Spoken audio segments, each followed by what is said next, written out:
All right, everybody, great to have you back here today on our Friday review here on the Cabral Concept. Every single Friday, bringing you 2 brand new research studies, a book review, plus some type of health-based product that I'm using myself, have used in my practice, and I want you to know about it. So this is always information that you need for you, your practice, or a loved one needs to know this information. You're going to be able to share it with them. So on today's show, that will be absolutely no different. I've got some great ones to share with you. But before we do, I always love to keep you updated as to what's been going on in the past week in Equal Life or Integrative Health Functional Medicine Practice, or IHP. So this week is no different. Hopefully you tuned in, you participated in our community functional medicine detox. If you don't know about it, if you don't, I want you to check it out. I want you to head on over to stevencabral.com/detox. And that is because there are so many people out there looking to remove those microplastics we've been talking about, right? They're looking to balance levels of estrogen, whether you're a man or you're a woman. You're looking to improve levels of inflammation, improve your sleep, improve your digestion, drop inflammatory water weight, and so much more. So you can find out all the details on how to do that at stevencabral.com/detox. But also, we want to support you through your health-based journey. And for that, ask those questions right over at cabralsupportgroup.com. We are there for you. We want to be able to help you answer those questions. All right. That is that with Equal Life, with our community detox. I want you to be a part of it. I would love you to get those results you've been looking for. I want to share what was going on this past week on the podcast. On Monday's show was using the 2-day rule. So you may not have heard about this before, but the easiest way to always stay on track without needing to be perfect is using the 2-day rule to never fall behind. Tuesday's show is the top 10 most common causes of headaches. So if you're someone that gets headaches, or you have a loved one or someone in your practice that gets them, you'll know now what the underlying root causes are. Wednesday's show is never skip breakfast if this happens to you. So if you're someone that's dealing with a specific symptom, don't skip breakfast. It's actually detrimental for you. I share who that is. And then Thursday's show, a step-by-step guide to healing. I actually take you through a screen share video of the protocol we use in our private practice. So even if you're not in our practice, you know exactly what we do step by step.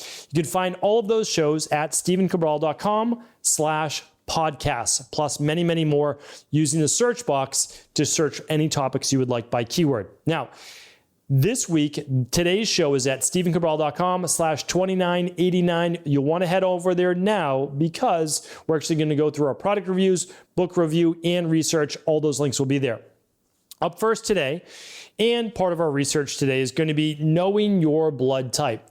There are many people who ask me, should I be following a diet plan based on my blood type? Should I be following an exercise plan based on my blood type? My answer is no.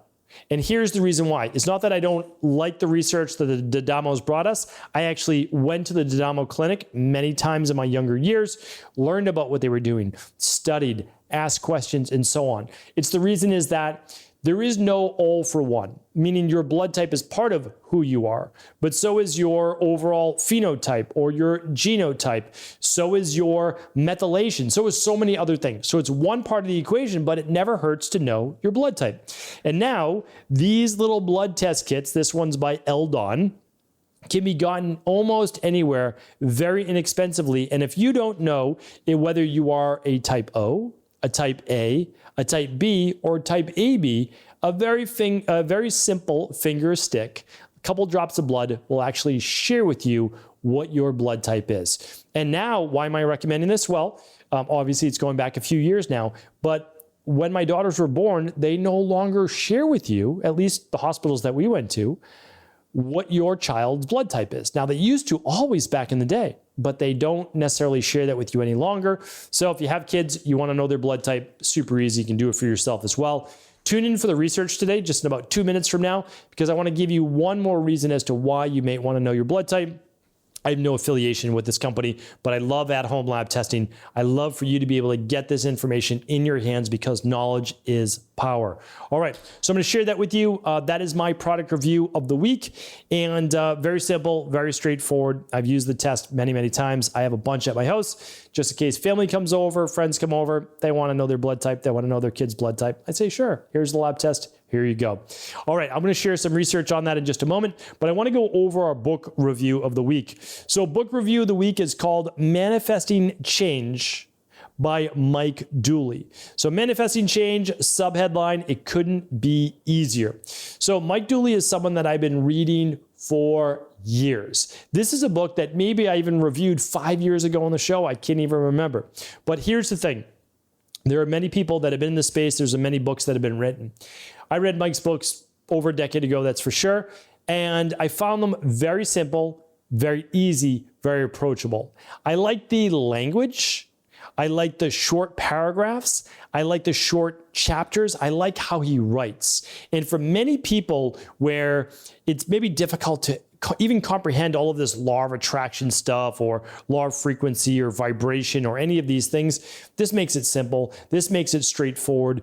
And what I like to be able to share with people is that typically it's not one book that lets it and allows it to sink in. It's reading it multiple times from multiple angles with multiple cues. And cues are just different ways at sharing with you how to take action. And so this book it's short, it's easy to read. It's 180 pages or so.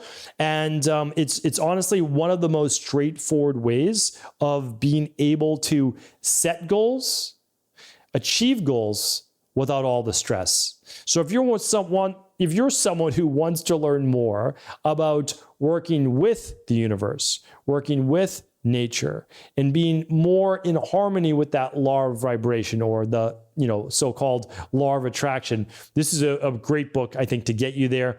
It is not advanced. This is one that is more, I would say, beginner, advanced beginner. You've maybe read a book or two about it before, and this will help take you to that next level. So Manifesting Change, It Couldn't Be Easier by Mike Dooley. All right, there you go. Let me know if you've already read it before, or if you're going to read it, feel free to leave that in the comments below. And also feel free to leave any of your favorite books for our community on Manifesting Change, setting goals, achieving goals. All right, let's get to our research for the week. I told you I'd bring you one on the blood type and why it's important.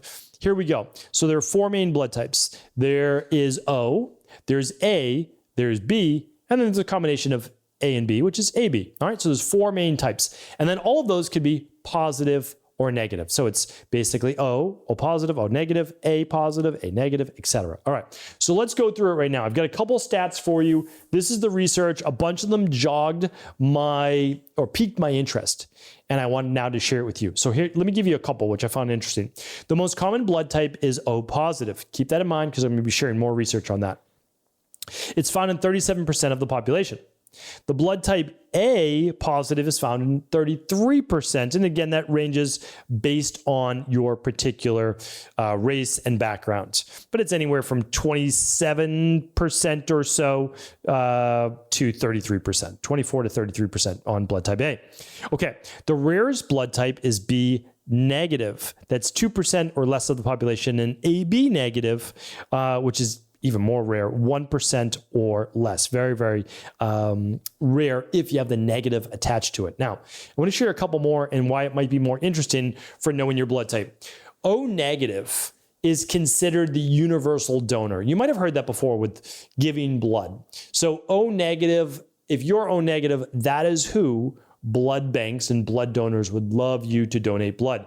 And that's because although for the negative, again, we said what's the most, not popular, it's not a popularity contest. What's the most common? O positive. But O negative only makes up about 8% of the population. However, they are the ones that are able to donate to a blood type A, B, or AB. And again, your doctors obviously will know this, but it's the O negative that then doesn't react with the other blood types. So that's the big thing, is if you put in other blood types, it can react with your own blood, but an O negative won't. Now, O negative is the universal blood type donor. However, O negatives can only receive O negative blood. Interesting, right? So an A can receive an A, or B, a B, an AB, an AB, or an O negative, but O negative can only take O negative. So just keeping that in mind as well. All this information comes from the American Red Cross, and I found it to be pretty fascinating because if you know your blood type, again, if there was ever an accident or anything like that, hopefully that never happens, you would know that O negative or your blood type would be able to be the donor, and you'd be able to provide that information really quickly, of course, to the hospital. Also, I find it fascinating. Again, I've studied the blood type diets and different even exercise and lifestyle that correlates with it. And it's interesting because my mentor, Dr. Pete, she even found some crossover with Ayurvedic medicine. However, it's certainly not a perfect science. I think there might be some crossover for sure, but I would not live my life based on that particular blood type diet for what I was going to eat. I just wanted to share that. That's my perspective. That's what I've seen. I like to be more integrative. I like to take you into account more than just blood type, but many other things such as your actual lab testing results as well. All right. All right, research on blood types. We've got one more today. This was a fascinating one. This was on vitamin D, and this wasn't a small study, so I want to share this with you. This was done by Dr. Michael Hollick, professor of medicine, physiology and biophysics and molecular medicine at Boston University School of Medicine, and this was done at Tufts University, published in Alzheimer's and Dementia. So check this out. This was done on autopsies of brains from people that scored higher on cognitive tests. And so, okay, well, we're looking at basically the brains of those people that had higher cognitive test result scores while I'm assuming they were alive. What they looked at was their 25-hydroxy vitamin D, which is essentially their level of vitamin D in the brain tissue. The highest levels of vitamin D correlated with reduced incidence of cognitive decline by 1/3. So basically, the higher level of your vitamin D, the less chance for cognitive decline by 1/3, 33%. That's a lot. So the study ranged from 25 to 33%. This is what was recommended, 2,000 IUs daily or more if you are obese. And then also, I would say, or based on your lab results, right? Because your vitamin D, your 25-hydroxy vitamin D should be between a 50 and a 70 is really what you're looking for. And you can do that very safely, very simply, through adequate sun exposure. Most people aren't getting that. They're told to stay out of the sun, or they're just, again, for 6 months of the year, 8 months of the year, they live in New England, right? Or they live in an area where they can't get a tan. Or obviously a vitamin D lamp. Maybe that's not obvious. I shouldn't say obviously, or vitamin D supplementation.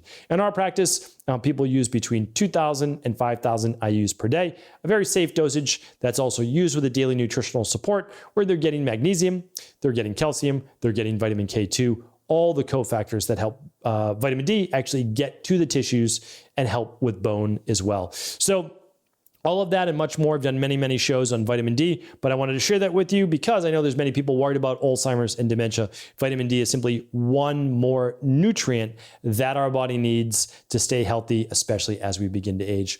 Hopefully today was helpful. I'm going to link up all the research for you here today at stephencabral.com/2989. Head on over there for those links. And of course, if you haven't already picked up your copy of The Rain Barrel Effect, can't recommend that enough. It is free. I pay for the book to be printed. You just pay for the shipping. We will ship that out to you. Take care, everybody. Have an amazing weekend. I'll be back tomorrow answering your questions on our Cabral House Calls. Take care. Thanks so much for tuning into today's show. Before you go, don't forget to hit that subscribe button. I want to make sure that you're getting our daily content, not missing out on anything functional medicine, wellness, weight gain, weight loss, anti-aging, living longer, stronger, and all of the most cutting-edge research. And if there's any topics you want to hear, feel free to leave them in the comments below. Take care.